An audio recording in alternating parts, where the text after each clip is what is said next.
Hey there, I'm Jessica Lockhart, and I'm going to be reading from John chapter 13, verses 1 through 17. Jesus washes the disciples' feet. Now before the feast of the Passover, when Jesus knew his hour had come to depart out of this world to the Father, having loved his own who were in the world, he loved them to the end. During supper, when the devil had already put it into the heart of Judas Iscariot, Simon's son, to betray him, Jesus, knowing that the Father had given all things into his hands, and that he had come from God and was going back to God, rose from supper.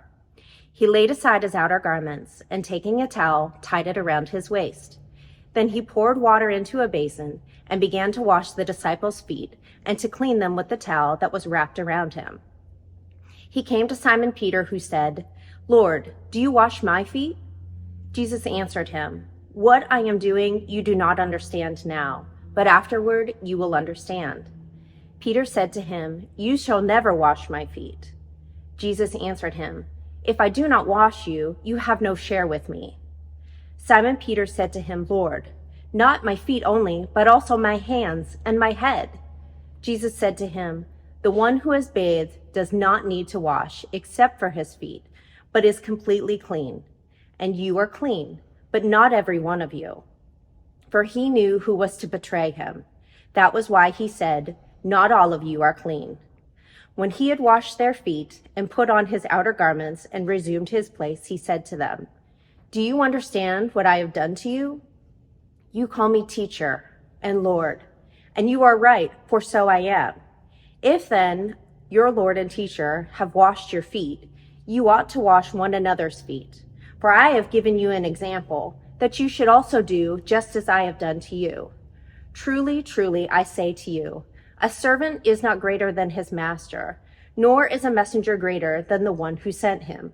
If you know these things, blessed are you if you do them.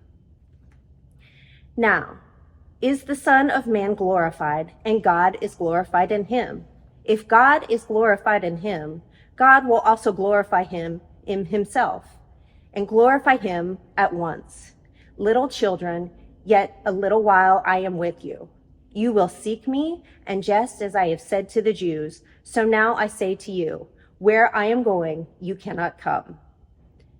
A new commandment I give you, that you love one another. Just as I have loved you, you are also to love one another. So when I read this scripture, I think it's important to share the historic context that the washing of others' feet was often a task that was delegated to non-Jewish slaves. So Jesus washing the disciples' feet back then really is a big deal. Jesus even cleansed Judas, although he had betrayed him at that time. In this passage, it's evident how much Jesus loved his disciples. He wanted their sins cleansed away, even the sins of Judas. So, how can you wash the feet of others?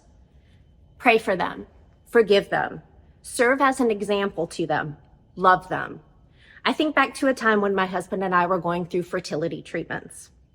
As a nurse practitioner, I had a young, opioid-addicted mother who was visibly pregnant with her 5th child. Although emotionally it was difficult for me to take care of this woman, Jesus shows us that we must always choose to love one another, even when it is difficult. So how do you wash the feet of others?